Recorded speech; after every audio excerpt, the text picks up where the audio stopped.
Gregory Shepard, an entrepreneur who's built and sold 12 businesses, a recipient of 4 private equity awards, TEDx speaker and Forbes author.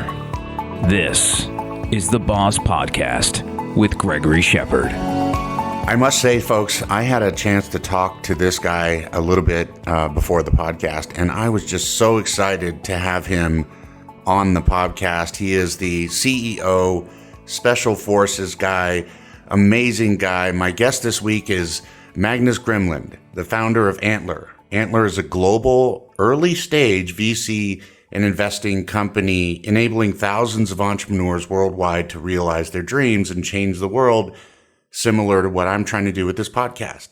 Magnus, welcome to the show. Thank you. Very excited to be here. Oh man, it's just really great to have you. I mean, I think of you as an icon in our space, and your background as I looked into you was just really, it's really impressive. I'm excited for the entrepreneurs and investors, listening to this to listen to you talk about some of these things that you've done and some of your experience. It's dynamic stuff. Magnus, your goal is to help aspiring leaders to build businesses that can positively impact economies. How did you start down this path? And the second part of that question is, when did you realize that it wasn't just about making money? And I want to just say this real quick because I was really impressed with this. You served in the Royal Norwegian Navy in special operations, so basically the Navy SEALs of Norway. And you served as captain on the Royal National Lifeboat Institution and received several certifications in mountain rescue. It goes on and on, folks. He worked with developing projects in Zimbabwe, targeting clean water, electricity, and basic healthcare and training for sustainable businesses. I mean, I don't even know where to start. Let's start with how you started down this path. Yeah, so it's a big question, but basically quite early on in life, my great-grandmother died, and I started thinking a lot about the meaning of being on Earth, and I thought at least we should do something to ensure that being around made the world a little bit better. And in the early days of my life, I took every opportunity to do that. So the Royal National Lifeboat Institution was in the UK, and we had a rescue boat which would go out if a ship capsized or somebody fell off a cliff, or basically anything related to kind of marine rescue. And then Norwegian Navy SEALs, obviously similar, but during that period of time, actually, one of my teachers, I went to United World College in the UK. One of my teachers there was a former SAS operator, the Special Air Service in the UK. And I remember talking to him over Christmas one time when I was in the Norwegian Naval Special Forces, and we had this conversation about having impact on a micro level versus having impact on a macro level. I think both of them are incredibly important, right? So if you're a surgeon, you will save a life there and then. If you're one person in the military, especially in the special forces, you do kind of micro operations. So you have like a specific impact there and then. Now that micro impact might have a bigger impact being leveraged, right? Like, you never really know how a micro action will affect the wider world. But one of the things that we spoke a lot about is like, how can you have, more impact on a bigger scale?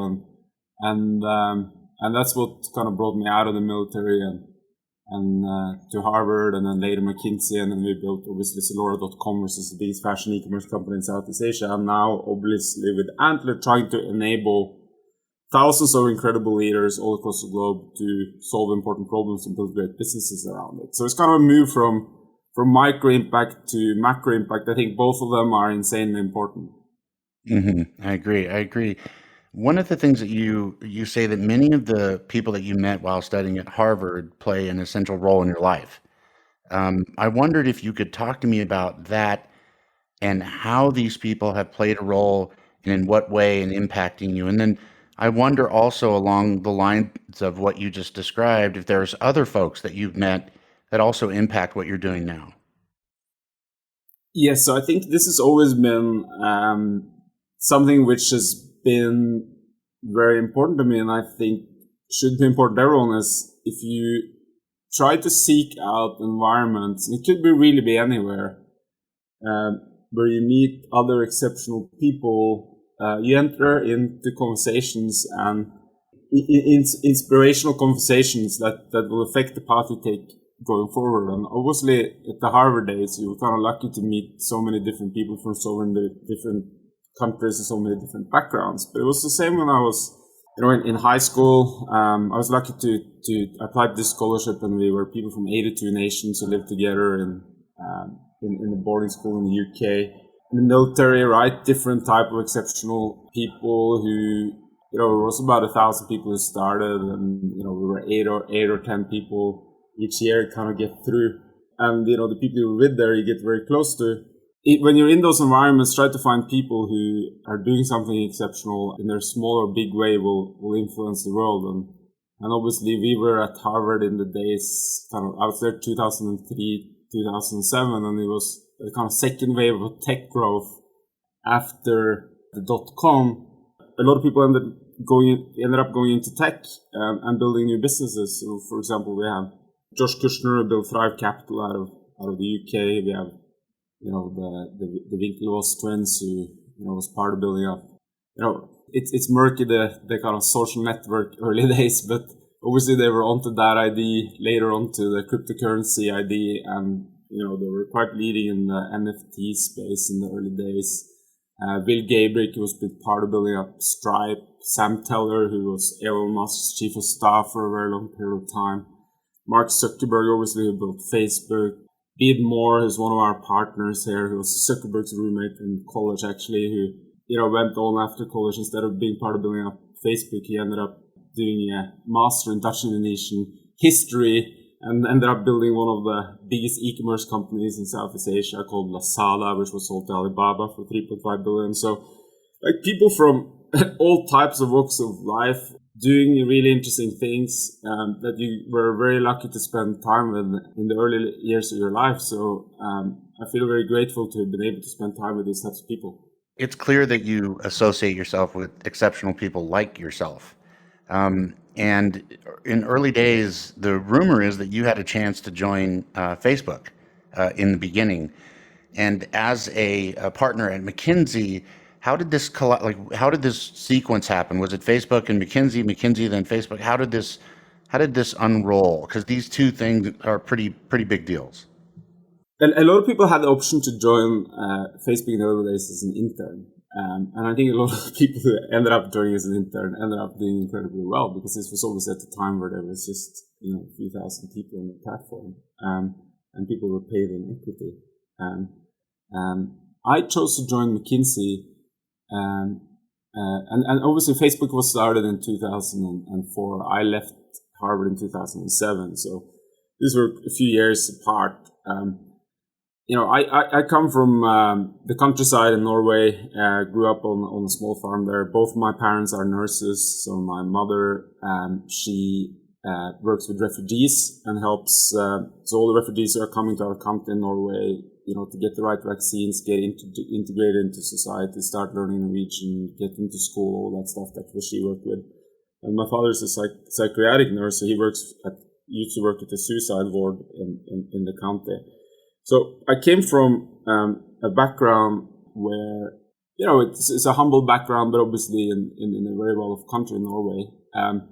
And after, 4 years in college and student debt and so on, at the time, I felt like I need to go into a job where I could pay that back and, get started on a solid financial footing, knowing that I, at some point in the future, would build something. So I wanted to pick something where I'd learn as much as I possibly could around business. And I think McKinsey there is just a great place to start, because you get to work with, if you pick the right space and you pick the right office, you get to work with incredible CEOs in a lot of different companies at the early time in your career. So you just learn a ton. So I joined McKinsey, started working with tech companies all across the globe. So I spent about 1/3 of my time in Asia, 1/3 of my time in Europe, 1/3 of my time in the US, just working with tech companies, the whole value chain, from semiconductor companies to consumer electronics companies to media, telco companies, and loved it and learned so much every day. Took that network and those learnings into into building my first business. Now, yes, it did delay me launching my first kind of big business myself, but ended up then launching that from, I think, a more solid footing. Let's talk about that a little bit. You are a real entrepreneur. I mean, the story is fantastic. I also come from a really humble background. With my family didn't have any money, and we worked our way up from nothing. And I have really mad respect for that. And a lot of entrepreneurs are doing the same thing. And they want to hear from folks like you that are out there doing this on their own. I wonder if you could kind of give us a little review of what the company was, and just kind of take it from one to done real quickly. I think that your story is unique because of the path that you took. Would you mind talking about that a little bit? I think there are many ways towards what one wants to kind of achieve in life, but one of the things that the way I've been driven very much is you want to ensure that over time, what you're passionate about doing and what you're excited about spending your time on gets closer and closer to what you're actually spending your time on. And there's probably a phase in life which is more preparatory, right? Let's say if you want to be a heart surgeon, you can't just go out there and start operating hearts. You need to kind of prepare on that journey, right? And that's been a bit. My thing is that when I was at Harvard, I loved it. It was amazing because I learned a lot, met a lot of great people. But academia wasn't my life. When I went to the military, I loved that as well. But that wasn't my life. When I went to McKinsey, I loved that as well. Learned a ton. And as I kind of moved forward, I got closer and closer to what I was passionate around. And there's been kind of two steps after McKinsey. One of them, we launched this fashion e-commerce company called Zalora.com. And the background of that is we saw this amazing growth of e-commerce all across the globe. And in Southeast Asia, this particular vertical was still quite nascent. So, for example, if you wanted to buy a specific brand in Indonesia, an international brand, you'd have to buy that off a US site or a European site or a Japanese site, and you never know if the product would arrive, how much you'd have to pay in customs, whether it would arrive at all. It was a terrible customer experience, completely opposite of what you now expect from Amazon, where you click something and then you get it whenever you're supposed to get it. So we saw it as a huge opportunity, right? So we just launched the biggest fashion e-commerce platform across Southeast Asia. And that was an interesting experience because when you build an e-commerce company in the more developed part of the world, you can tap into existing logistics networks, you can tap into payment systems. We couldn't really tap into any of that. So we had to build our own logistics network, we had to build server parks, we built roads and warehouses. Pretty gritty job. We would clear ghosts out of warehouses in Indonesia. At the beginning, we couldn't take, there was 3% bank card penetration in Indonesia, so only 3% of customers could pay with a card. So the only way to check out is you'd have to go on the site, get a code, go to your bank, pay in cash, get that code, go back to your computer and, finish the checkout. There's obviously a terrible way to buy stuff. So we launched cash on delivery across Southeast Asia. So it's 450 million people, hundreds of thousands of islands. And we had, when we launched this cash delivery system, we had 109 days worth of working capital out somewhere in Southeast Asia.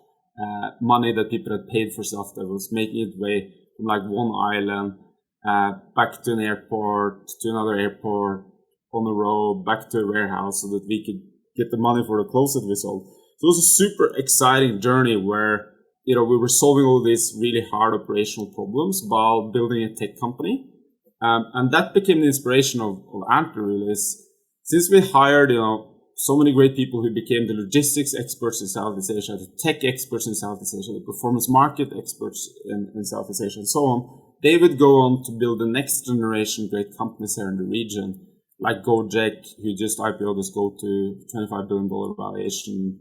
The founders of that used to work in Zalora. Like Shopee, who's part of C Group, which is now a $45 billion business, peaked at $200 billion during the pandemic. And these people, really learned their task and their trade in the Zalora days and went on to build all these new great businesses. And that's what we're now doing with Antler, basically, is enabling these people. So, it's a long way to answer your question, but throughout that journey, I got closer and closer where you wake up every morning, spend your time on what you're very passionate about. And, the fashion business was great. It was one of the biggest exits in Southeast Asia when we sold it. However, I didn't want to spend the rest of my life making people better dressed. Now, finally, we launched Antler when I was 38. So I guess at 38, suddenly I wake up every day spending 100% of my time doing what I'm very passionate about, which is enabling great people across the globe to kind of solve important problems and build great businesses around it. That's just the greatest story. I just think that's fantastic. It's such a great story. Now, you grew up in Norway, and I'm just always curious about entrepreneurship and founders in the general ecosystem and how it varies from place to place. But even though you grew up in Norway, you're still very savvy on Western Europe, North America, and obviously where you are out there in Asia. I'm wondering what the differences are. I mean, you described some of the differences in the early days of commerce. What are the differences from these different regions with regards to accelerators and early stage startups and how that whole ecosystem works? The US very much obviously has been pioneering this whole industry, in many respects over a very long period of time has kind of attracted some of the world's best talent to come to the US and build alongside the best US talent, and being able to take that risk, and if you fail you start again. The rest of the world has followed a bit slower, and I actually do think that Asia came kind of second there. So you had obviously a lot of innovation in Europe for thousands of years, but when it comes to kind of the later stages of innovation, the US has very much been in the forefront. After that, you saw a lot of great things happening in China. You've seen a lot of things happening in other places across the globe, but Europe really only recently have seen the ecosystems grow really, really large, and more people pursuing entrepreneurship. So now I think we live in a world where, entrepreneurship has become more distributed. So if you go a decade back in time, there was only 37 cities in the world that had supported a unicorn. So meaning, a company that startup that hit more than $1 billion valuation. If you look at it today, there's almost 150 cities across the globe that have helped build a unicorn. And part of that is that you can access these great competency centers all across the globe from any location. Globalization, we've been talking about it for hundreds of years, but it's really only now that the world is truly global, right? It took the airline industry 68 years to get 50 million customers. It took the TV industry almost 50 years. I think it took the radio industry 38 years to get 50 million customers. Think about that. So it's like almost half a decade to get to 50 million customers. It took Pokemon Go 14 days. It took Twitter 1 year. So you can launch these businesses now really anywhere in the world where you can serve, billions of people or hundreds of thousands of small businesses or thousands of big businesses really from anywhere. And that has never existed before. So you see these amazing SaaS platforms coming out of places like Sydney. You have challengers to Google and Apple coming out of places like Stockholm through Spotify and Atlassian in Sydney. So great businesses can now be built anywhere. Now, if you combine that with the situation we're in now, where you have dozens of technologies maturing at the same time, whether it's biotechnology, genome technology, or blockchain, or AI, or IoT, you have all these technologies maturing at the same time, meaning that they're coming out of labs and they're coming out of science fiction books and they're actually being used to solve real problems. And you combine that with the prices of building a business going down through the cloud, through rapid prototyping, through rent the lab technology. You can now build deep tech companies, B2B companies, B2B sales companies much cheaper than you did before. So you have globalization, technologies maturing. You have all these technologies. You have the cost of building businesses going down. That has led to this world where you can really build great companies out of anywhere. So in the US, what's happening there is companies are being started in more US cities. In Europe, it means that Europe is getting this revival in terms of innovation. In Asia, with a growing population, growing middle class, and the fastest digitalization ever, 2.5 billion people going digital in a short period of time, this has led to this tremendous kind of revolution in innovation. So yes, the last 2 years have been kind of quite stimulus fueled, and the tech space benefited a lot from that. And there's going to be a contraction right now, but the fundamental growth drivers and the ability for great entrepreneurs to really influence the world is just bigger than it's ever been. And that has led to this tremendous disruption, right? If you go 56 years back in time and you look at the world's 500 largest companies, they were all half a century old on average. So like if you became one of the world's largest businesses, you would remain so for half a century. Now that's down to 12 years. And we think about these big companies today, they're all going to be disrupted in the future. And for the first time ever, you don't know if that's going to be from the Valley or from New York or from Austin or from Boulder or from London or from Sydney or from Singapore, right? So it's very, very exciting times. Yeah, I agree. It's crazy. You never know where deals are coming from these days. Sometimes they're coming out of tiny towns in Arkansas. It's really interesting. Well, hang on, Magnus. We have to take a break, but coming up in the second part of my discussion with Magnus Grimeland, the founder of Antler, Magnus shares some advice on what every startup entrepreneur should do first. The number one thing is you need to build a kick-ass co-founder team. A great operator, you probably benefit from a great technical co-founder. If you're a great technical co-founder, it's great to get a great operator on board. Learn more about the Boss Business Operating Support System at bossstartupscience.com, or you can reach Gregory Shepard at gregoryshepard.com. This has been a production of Forbes Books.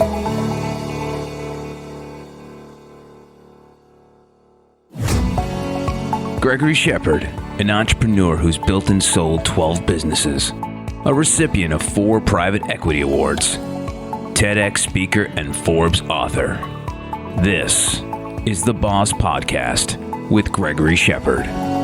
Thanks for joining me once again for my talk with Magnus Grimeland, the founder of Antler, a global early-stage VC investing and enabling thousands of entrepreneurs worldwide to realize their dreams and change the world. So Magnus, you and your team do not define Antler as an accelerator because you don't incubate ideas, but rather support exceptional individuals on their journey to entrepreneurship.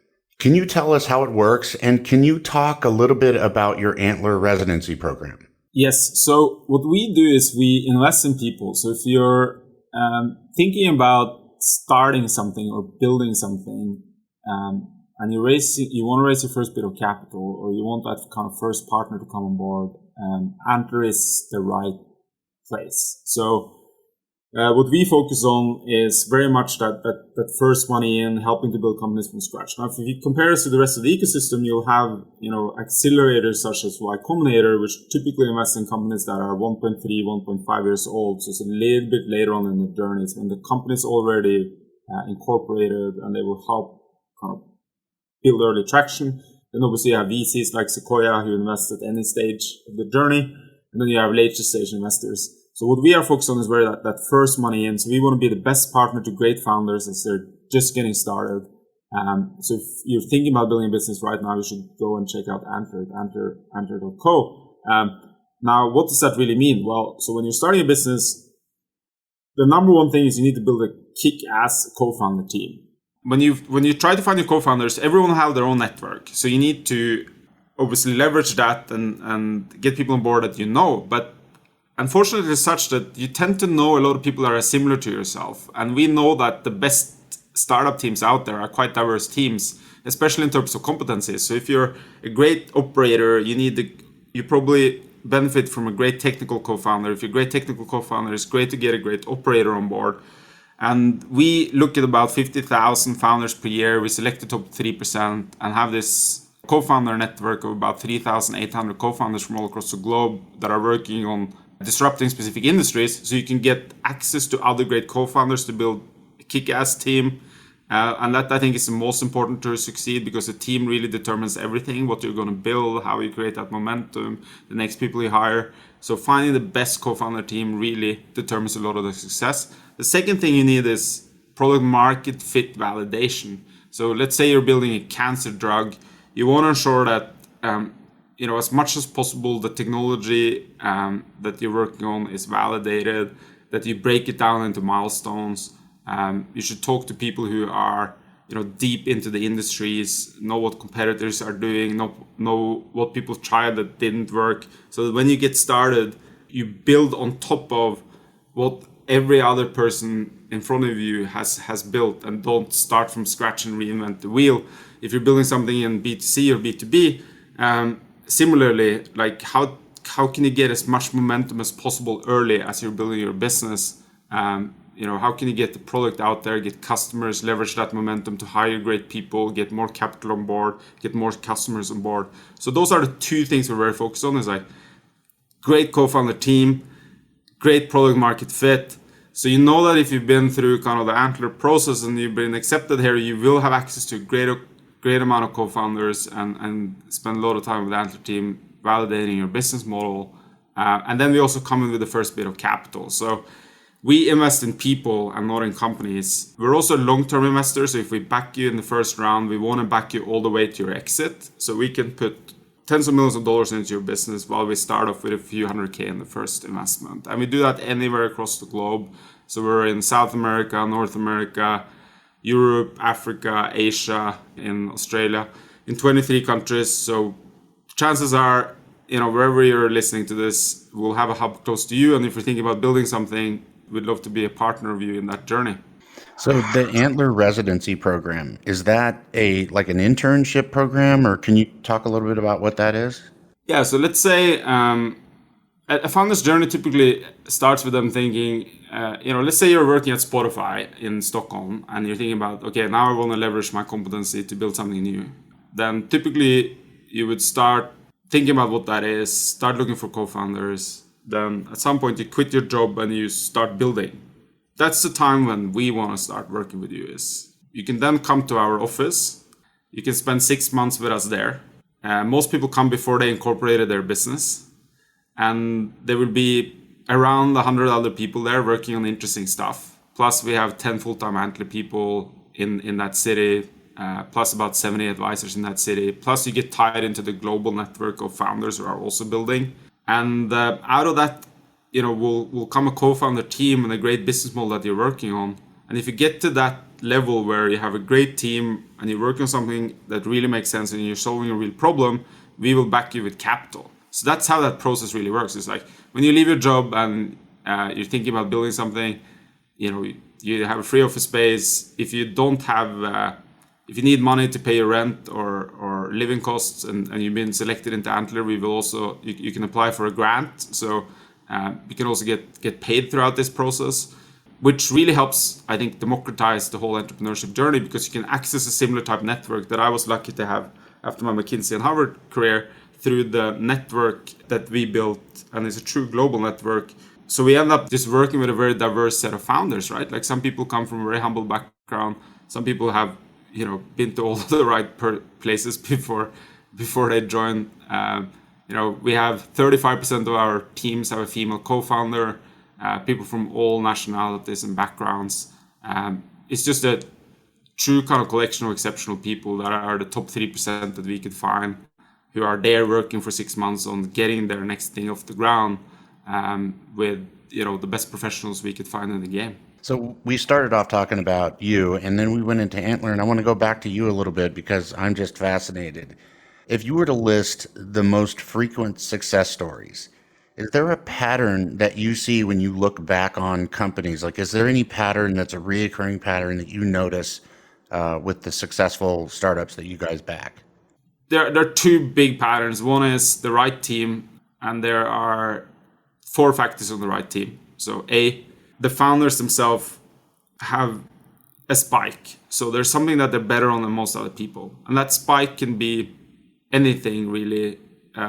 It's just something that you're better on than most other people. And you all have friends like this who perhaps they go into an elevator and there's 12 strangers there and they become friends with everyone before the elevator hits the bottom floor.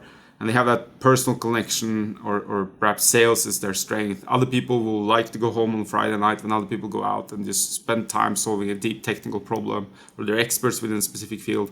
So you need A, that spike.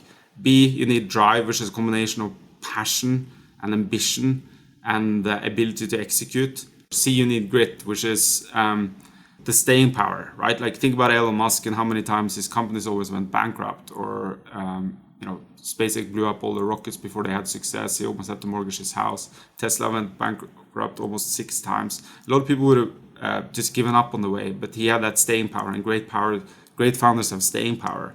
And then you need 2 or 3 of those, right? Like most businesses thrive when you have 2 or 3 quite diverse founders, especially in terms of skill set. So that's A, B, C, D. A being a spike, B being drive, 3 being grit, and then a combination of these people.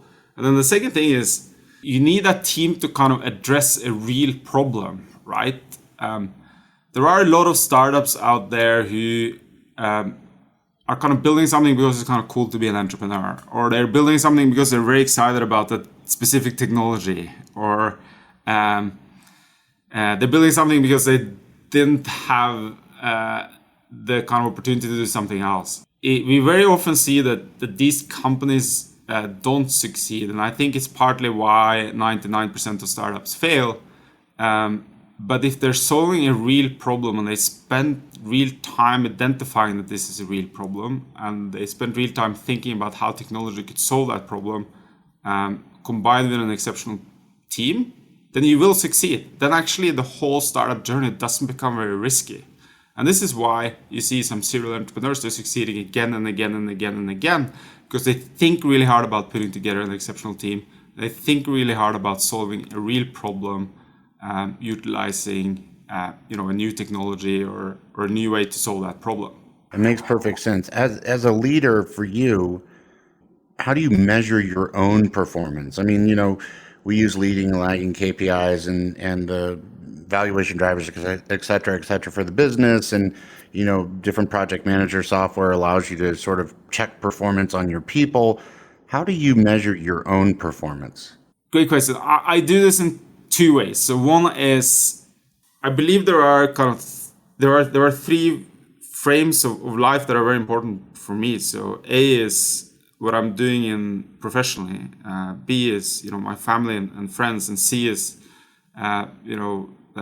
health, wellness, excitement, adventure, right? So it's kind of 3 categories like this.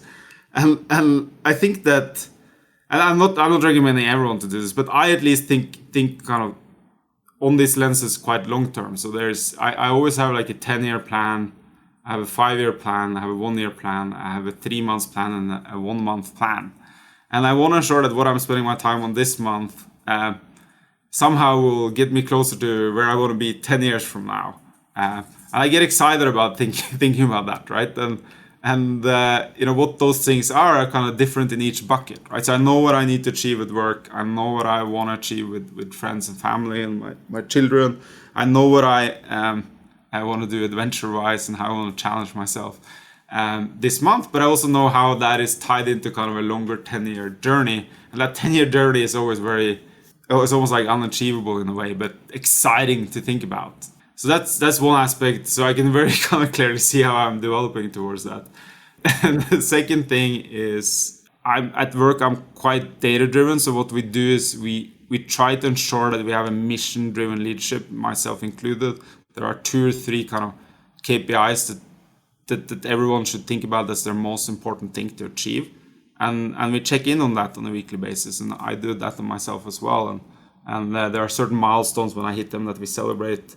And if we don't, we try to kind of rethink how we can get there faster. One last question I want to ask you, and then I'll give your day back to you. And I really do appreciate you taking the time to talk with us. It's really fantastic for entrepreneurs and investors to hear from people like you that are thought leaders in the industry.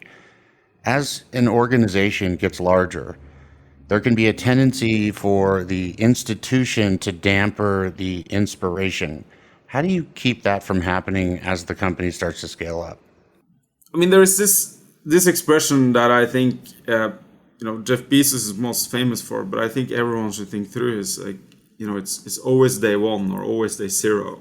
I think you need to build an organization as it grows that maintains that type of mindset. The only way to do that is to, I think, talk about it quite consistently. Is the targets are always to a certain extent unachievable, and you're always working on solving kind of new important problems in your journey as a business. So, for example, we obviously now operate across 23 markets. We invest into about 400 new businesses per year. We've been growing pretty large, and we are now, I think, the world's largest venture builder or investor into talent. So we're in a much different position than we were 4 years ago when, we made 13 investments and we only operated in Singapore. But I don't think anyone feels that we are further than 1% on the way on our journey. I think everyone very much feels that we're at the same stage as we were 4 years ago, because we've lifted the ambition. Every quarter we create new OKRs, and the OKRs we create for everyone, both personally and for the whole organization, are almost unachievable. So we're quite happy if we hit 70% of our targets. And by maintaining that way of thinking and always kind of raising the ambition, you always feel you're very early on in that journey. So I think building that day zero, day one type mentality into the organization and into everything you do, and building the reinforcing mechanisms around that will ensure that you maintain that mentality. And if you don't, you're going to get outcompeted, because it's just so easy to kind of replicate and attack any type of business model from anywhere in the world these days. You need to have that mentality no matter how big you are as a business. Otherwise, you will slowly become one of the ones that gets outcompeted. Yeah, I agree 100%. Thank you so much for being on the podcast. Thank you. Thank you so much. Really appreciate it. You're welcome. He's Magnus Grimeland, the founder of Antler. And that wraps up this episode of the Boss Podcast. If you enjoy the show, please make sure to take a second and subscribe so you automatically get updates on the new shows when they drop. Also, if you have a minute, I'd love it if you left us a review so more folks like you can discover the show. I'll see you next time. Namaste, my friends. Learn more about the Boss Business Operating Support System at bossstartupscience.com, or you can reach Gregory Shepard at gregoryshepard.com. This has been a production of Forbes Books.